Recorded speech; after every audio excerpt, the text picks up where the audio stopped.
करें कि देश में मजलिस को जिस तरह से लोग पसंद करते हैं, क्या बंगाल में पसंद करेंगे? जी बिल्कुल, देखिए वहाँ पर उत्तराखंड में उनका खाता भी खुल चुका है और उससे बहुत बड़ा फर्क पड़ने वाला है बंगाल चुनाव में। और मुझे उम्मीद है कि यहाँ के लोग बिल्कुल जिस तरह से खाता खुल चुका है उसी तरह से बंगाल में भी लोग सपोर्ट करेंगे मजलिस आंध्रा में 3 सीट अभी मिल चुका है और गुजरात चुनाव, नगर चुनाव में जीत हासिल हो चुका है। एक तरफ तमिलनाडु में अलायंस के साथ अभी वहां पर पिछले दिनों मजलिस के राष्ट्रीय सदर बैरिस्टर असदुद्दीन ओवैसी साहब वहां पर चेन्नई का दौरा किए और सभा को संबोधित किए।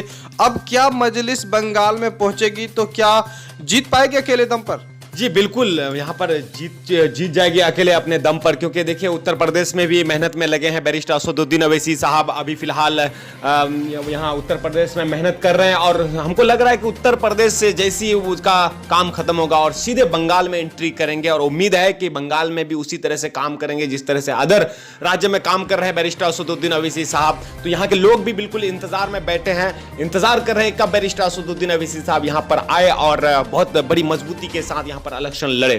हम ये जानने का प्रयास कर रहे हैं कि मुर्शिदाबाद, बिहार के आसपास जो 4 विधानसभा सीटें, खासतौर पर बंगाल में, इन पर असर पड़ेगा। जी बहुत बड़ा असर पड़ने वाला है, क्योंकि बिहार से जो 5 विधायक जीते हैं और यहाँ के लोग बिल्कुल उनको जानते भी हैं। खासतौर से जो बिहार प्रदेश अध्यक्ष जनाब अख्तरुल इमान साहब, जो कि कुछ दिन पहले यहाँ पर उनका सभा भी हुआ और लोग बहुत बड़ी तादाद में यहाँ पर मौजूद थे उनका सभा में। और उम्मीद है कि वहाँ के जो बिहार के विधायक हैं वो अगर यहाँ पर आकर बंगाल में आकर प्रचार करते हैं तो निश्चित तौर पर बहुत बड़ी कामयाबी मिलेगी यहाँ पर। ऐसा नहीं लग रहा है कि बिहार जीतने के बाद और तमिलनाडु में पहुंचे, वहां पर गुजरात जीते और फिर नगर चुनाव पहले हैदराबाद जीते, अब जो है वहां आंध्रा में खाता खुला, अब 3 सीट उनके पहली दफा। तो ये चीज जो अब रिजल्ट नजर आ रहा है, खासतौर पर मजलिस का जिस तरह से जो सामने में रिजल्ट आ रहा है कि लोग देश के कोने कोने से पसंद करने लगे हैं, तो बंगाल में क्या समीकरण नहीं बन सकता है? लोग वहां के लोग मजलिस को इतने करीब से नहीं जानते क्या?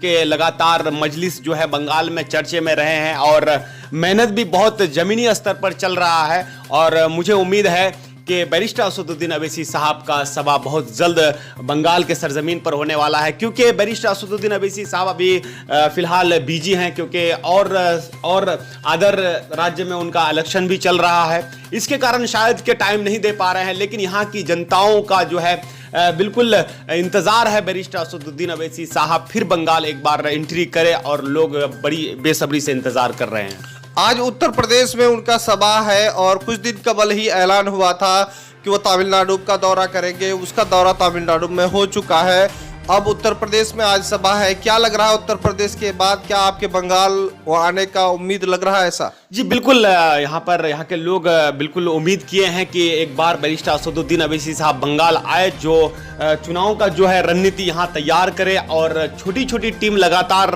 बंगाल में काम कर रही है मजलिस के लिए और मजलिस का जो है हाथ को मजबूत करने में लगे हैं। फिलहाल अगर बैरिस्टर असदुद्दीन ओवैसी साहब नहीं आ पाते हैं बंगाल, क्योंकि यहाँ पर जो अदर पार्टी है बिल्कुल निशाना साध दिए हैं, उनका कभी सभा रद्द कर रहे हैं, लेकिन उससे ज़्यादा फर्क नहीं पड़ने वाला है। ज़्यादातर लोगों का ये इंतज़ार है कि बैरिस्टर असदुद्दीन ओवैसी जल्द से जल्द यहाँ पर सीटों का ऐलान करे और लोग मेहनत के साथ काम करें। विपक्ष जो इस वक्त वहां पर ऐसा नहीं अफवाह फैला रहा है कि ओवैसी साहब क्या बंगाल के से डर गए? नहीं, बिल्कुल, यहाँ की जनता जानते हैं कि बैरिस्टर असदुद्दीन ओवैसी साहब के सर पर बहुत सारी जिम्मेदारी है, क्योंकि वो ऊंचे लेवल के, इंडिया लेवल के नेता हैं। वो एक राज्य में सिर्फ इलेक्शन नहीं लड़ते हैं, बल्कि बहुत सारे राज्य में इलेक्शन लड़ते हैं, बल्कि अगर कहा जाए तो पूरे हिंदुस्तान में इलेक्शन लड़ते हैं। इसकी वजह से बिजी हैं, ऐसा अफवाह फैला रहे हैं ये लोग, लेकिन इससे कुछ फर्क नहीं पड़ने वाला है। यहाँ की जनता जानती है कि मजलिस को यहाँ पर निशाना ठाने हैं, लेकिन यहाँ पर मजलिस बड़ी मजबूती के साथ काम कर रही है। इस वक्त जो वहां की सियासत देखा जा रहा है कि मुस्लिम मतदाताओं का ध्रुवीकरण अगर ये पहुंच जाए फिर तो एक बार और सियासी माहौल गर्म हो सकता है। जी बिल्कुल, यहाँ देख लीजिए पीरजादे अब्बास सिद्दीकी साहब का बयान आया कुछ दिन पहले, वो और जो पहले मजलिस के जो प्रदेश अध्यक्ष थे वो भी, उनका भी बयान आया कि मुसलमानों को गुमराह कर रहे हैं, मुसलमानों को बांट रहे हैं, लेकिन ऐसा कुछ बात नहीं। यहाँ के मुसलमान समझते हैं, वो जानते हैं कि हमारी अगर कोई आवाज़ उठाएगा, अगर कोई हमारा हमदर्द लीडर है तो वो है बैरिस्टर असदुद्दीन अवैसी, और असदुद्दीन अवैसी साहब का इंतजार बहुत बेसब्री से कर रहे हैं। अच्छा, वहाँ पर इस वक्त जो है माहौल किस तरह से देखा जा रहा है, खास पर जो है मुस्लिम जो बस्ती है, मुस्लिम जो मोहल्ले हैं, उन लोग बूढ़े और बुजुर्ग है, किस तरह से देखा जा रहा है? देखिए, बंगाल में जो मुसलमानों की आबादी है लमसम 90 से 100 विधानसभा सीटों में मुसलमानों की आबादी ज़्यादा है, इसलिए विपक्ष जो है बिल्कुल मजलिस पर निशाना ठाने हैं, लेकिन इससे कुछ फर्क नहीं पड़ने वाला है, क्योंकि यहाँ की जो जनता है वो बिल्कुल मजलिस को चाहने लगे हैं, और यहाँ की जनता बिल्कुल इंतज़ार कर रहे हैं कि कब यहाँ पर सीटों का ऐलान हो और मजबूती के साथ काम करने का मौका मिले। फिलहाल देख लीजिए, यहाँ पर पीरजादे अब्बास सिद्दीकी साहब लेफ्ट में चले गए, लेकिन यहाँ पर कोई फर्क पड़ने वाला नहीं है, वो चले गए लेफ्ट के साथ। लेकिन यहाँ पर ममता दीदी कुछ अलग राजनीति कर रही है, वो कभी बीजेपी पर निशाना साधती है तो कभी मजलिस पर निशाना साधती है, लेकिन हर हाल में वो चाहती है कि मेरी जो है हमारी राजनीति यहाँ से खत्म ना हो। लेकिन इस बार ममता दीदी को बहुत बड़ा झटका लगने वाला है मजलिस के आने से, खास तौर से।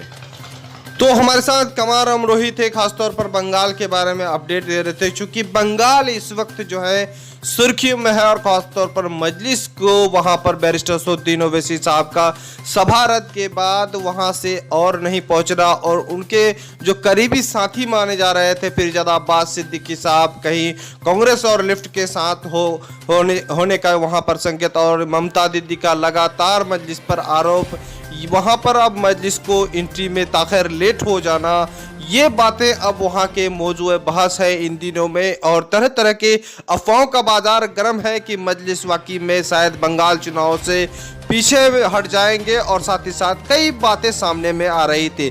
लेकिन फिलहाल जो अभी तक बैरिस्टर असदुद्दीन ओवैसी साहब के तरफ से किसी तरह का कोई अपडेट नहीं आया है। पिछले दिनों मीडिया लगातार उनसे संपर्क में रहे और बंगाल के हालात पर गुफ्तगू करने चाहा, लेकिन मीडिया से वो कोई बात बताने में सक्षम नहीं हुए, खास तौर पर उस बात को नज़रअंदाज किए।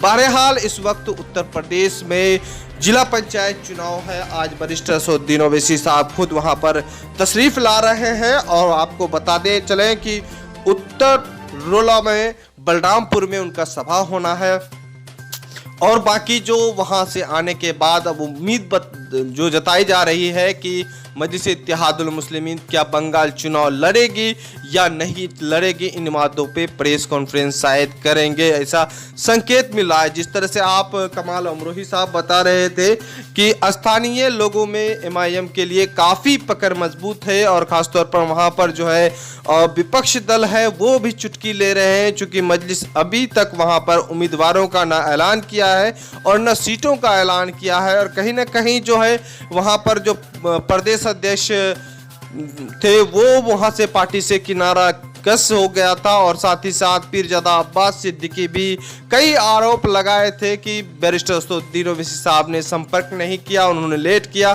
तो उन्होंने कांग्रेस और लेफ्ट के साथ जा चुका था। हालांकि बंगाल की राजनीतिक एक देश भर की राजनीतिक में अलग राजनीति है और अलग नज़रिए से वहाँ पर देखते हैं।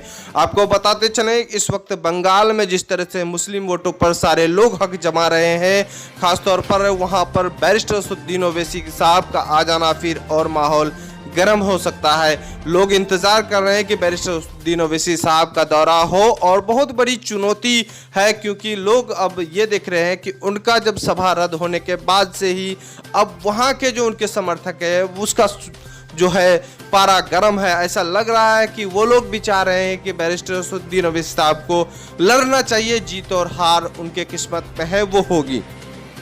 बहरहाल हम बता रहे हैं इस वक्त की मजलिस का पूरी मजबूती के साथ तैयारी है। अलग अलग राज्यों का जो राष्ट्रीय अध्यक्ष असदुद्दीन ओवैसी साहब दौरा कर रहे हैं, उत्तर प्रदेश की सरजमीन में आज फिर चुनावी बिगुल बजाएंगे, और हो सकता है और कई पार्टियों के साथ वो गोलबंद और गठबंधन कर सकते हैं। आपको बताते चलें कि बंगाल चुनाव सर पर है, लेकिन लोग इंतजार कर रहे हैं उत्तर प्रदेश का सभा आज खत्म होने के बाद बंगाल चुनाव लोग देखेंगे और बंगाल चुनाव पर बैरिस्टर असदुद्दीन ओवैसी साहब का क्या ऐलान होगा वो हम आपको अपडेट बताएंगे। फिलहाल कई खबरें सामने में आ रहे हैं। इस वक्त आंध्र प्रदेश के नगर चुनाव का जो है रिजल्ट आज ही आने वाला है। सारे अपडेट के साथ हम फिर मिलेंगे आपसे, क्योंकि आपको द मैसेज न्यूज़ जो है पूरा अपडेट देश के हर राज्य हर जिलों से दिखाते आ रहा है। और हमारे चैनल को आप अब तक सब्सक्राइब नहीं किए हैं तो प्लीज़ सब्सक्राइब करें और लाइक करें और दोस्तों को भी शेयर करें, क्योंकि मजलिस इत्तेहादुल मुस्लिमीन का आज बेहतर रिजल्ट आंध्र प्रदेश से आने का उम्मीद बताए। वोटों की गिनती चालू है, लगातार हम आंध्र प्रदेश के सहयोगी से हम संपर्क बना रहे हैं। फिलहाल ताज़ा रुझानों में बेहतर रिजल्ट के लिए उम्मीद के लिए आप लोग दुआ करें, हमारे लिए दुआ करें, चैनल के लिए दुआ करें। बाकी दुआ में याद रखें। खुदा हाफिज़।